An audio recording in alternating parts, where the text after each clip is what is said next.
Hello and welcome to the channel. I'm that sim racing bloke, and the eagle-eyed of you will notice that this isn't actually a sim racing game. This is in fact Forza 7. Well, I have to say, I know that a few sim racing nerds will be annoyed that this isn't actually a sim racing game, but this is the closest thing I have to my car in a sim racing game. This is the BMW Z4, this is the coupe version, and it's an M Sport. Mine's a roadster and non-M obviously. I wouldn't even be legally allowed to drive one of these. But this is the closest thing I have. So in today's video I'm going to be seeing just how realistic it is. And I think it'll be a comparison for Forza against sim racing games, seeing as this is the first time I'm ever driving Forza with a wheel. So there's a lot to unpack in this video. Once I've lapped it around Silverstone a few times, I'm going to upgrade the car to my real car specs, and then I am going to lap it around the Nordschleife. So I have actually been playing Forza since the first ever game, and I'm still a big fan of the franchise as an arcade racer, but today I just really wanted to try it out on a wheel. Especially since, well, practically my car's in a game. I don't know of any actual sim racing titles that this car is in. If you know of any, please let me know, as I'd love to drive them and make a video on it. But anyway, let's get into the cockpit now. I'm really interested to see just how similar it is. Oh yeah, that is like identical. It's actually quite scary how realistic it is, I guess. It's very uncanny. This cockpit is a very familiar place for me. There are a few differences though, like the buttons on the wheel. I believe those only come with the M version. And the carbon fibre trim on the dash, I don't have that, mine's silver. But other than that, it's like a pretty familiar place to be. And as for handling, I mean, it doesn't feel all too familiar.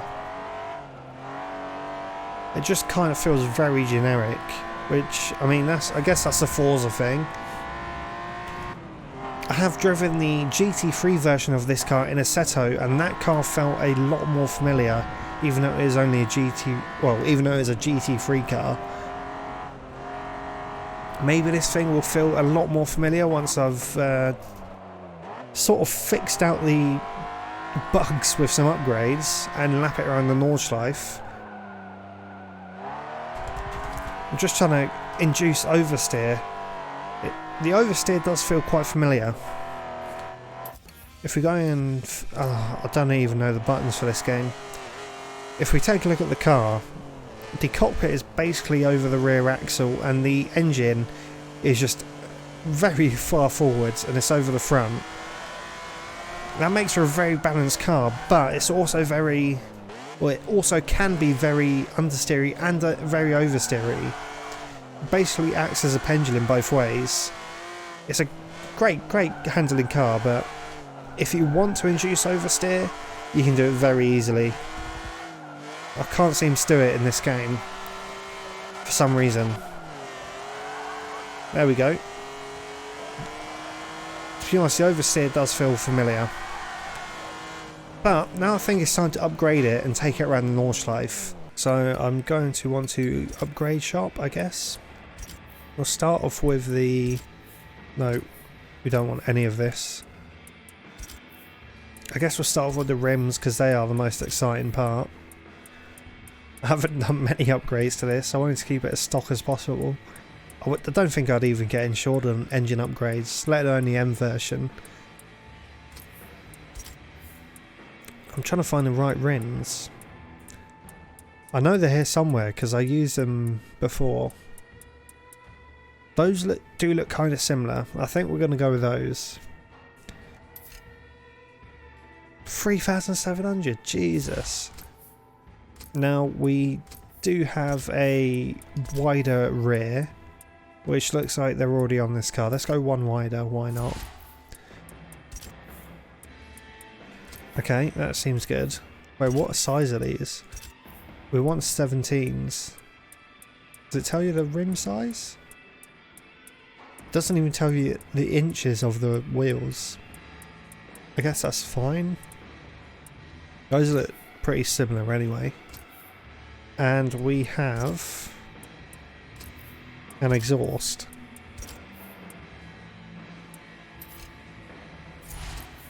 So there are some other upgrades I've done for him, but you literally cannot do those in a Forza. So I think that's about it. That was a bit underwhelming, I'm sorry, but that's just what I've done to my actual car. Now I think it's time to take this thing on Nordschleife. Here we are at the Nordschleife in Forza. It's quite a surreal experience not driving on the Nordschleife in a Seto, I have to say, but let's give it a go. So already I can tell that the track is way narrower compared to a Seto, I think. You really don't have much space on Forza, which is really the opposite of what I thought would happen. I thought the tracks would be wider, but it really does just seem like they're a lot narrower for some reason. I've no idea why that is, especially as this game is predominantly for console gamers. But anyway, this does feel pretty good in this car, to be honest.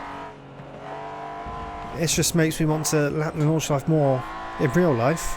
One day I'll get over there.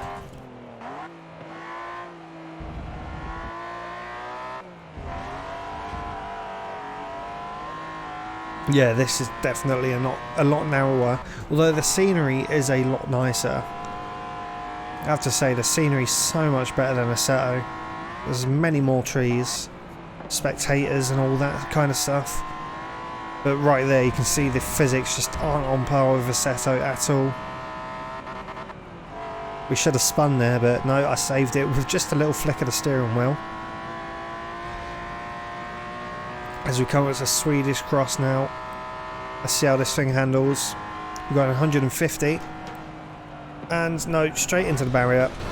Definitely should have braked. Definitely should have braked. I don't think the elevation changes look as severe on Forza. Let's see as we go down into the foxhole.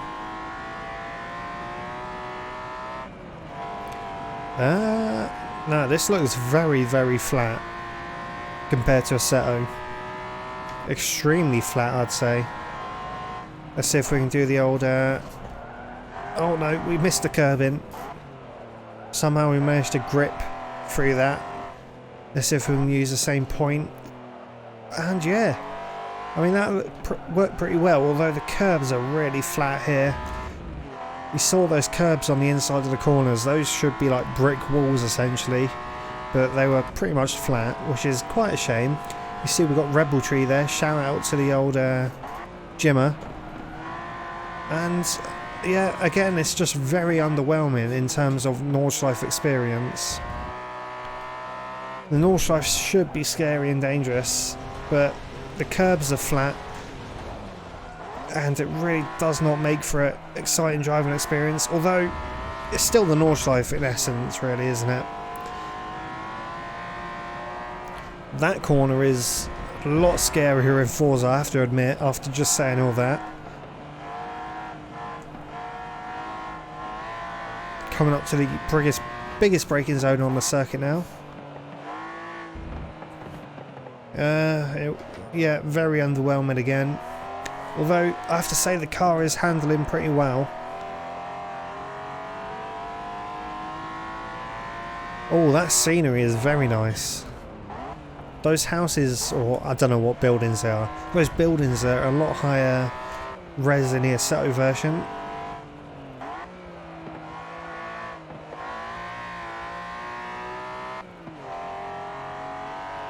The car is not too bad.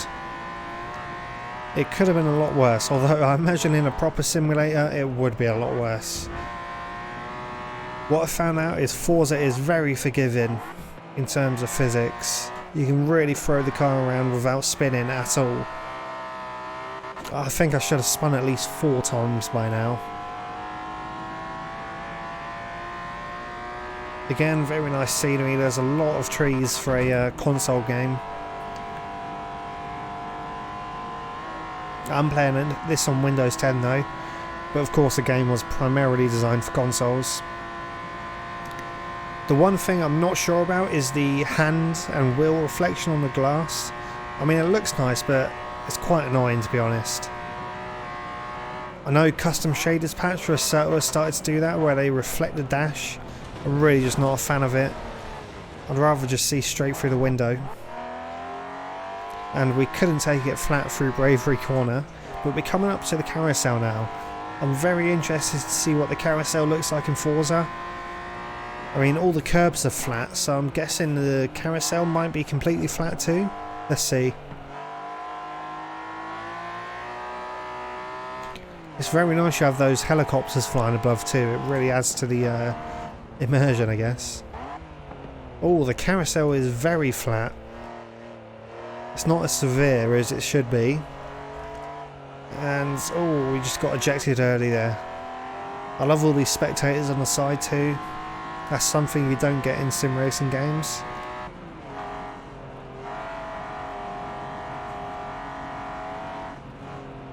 Coming up to the most dangerous portion of the track now, as we lose it into the barrier.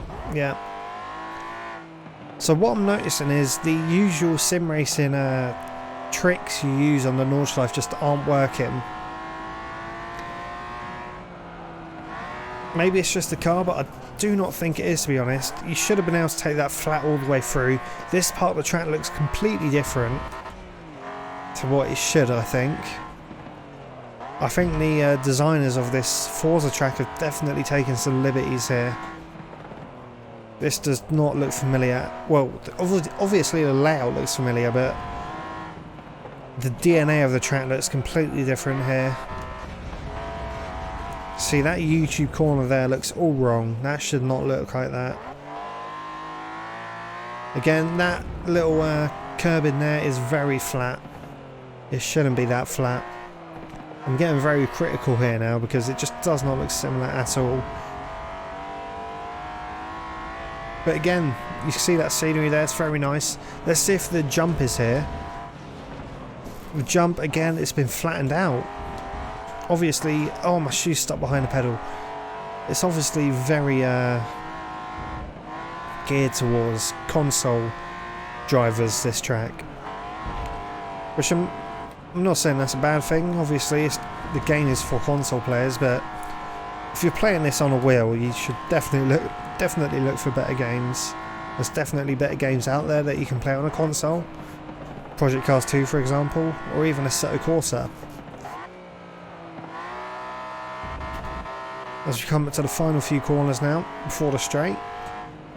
The second carousel, that is not a carousel at all, that's just a banked corner. Again, it's just totally flattened out once again. Didn't need to downshift there, or maybe I did, because Forza. Come on, turn. Let's see how flat the straight is. Is the castle going to be on the right? Oh yeah, the castle's there. Once again, the scenery is coming through strong. I wish we had this kind of scenery in sim racing. Although you're not focusing on it the majority of the time, it's still pretty nice. There's a massive crane there. That's pretty cool. There's the Nordschleife tourist exit. As we come up to the bridge now, lots of fans there. That's really cool. Final few corners now before the end of the lap. See if we can nail these. And, oh, Jesus Christ. That feels extremely fast in Forza. I don't know if they shortened that part of the track, but that just felt ludicrously fast through there. And we did an 8:30. I don't know, when's the lap going to end? Oh, the lap end is right there for some reason. Anyway, that was an 8:35. I think that is pretty much on par with this car's real life lap record, to be honest. It's 7 to 8 minutes. But anyway, that was Forza in the BMW Z4, my real life car. I know this wasn't a racing sim, but if you enjoyed the video anyway, feel free to share it and leave a like. And if you're new around here, don't forget to subscribe for more proper sim racing content. And we just crashed it. Anyway, once again, thank you for watching, and I'll see you in the next one.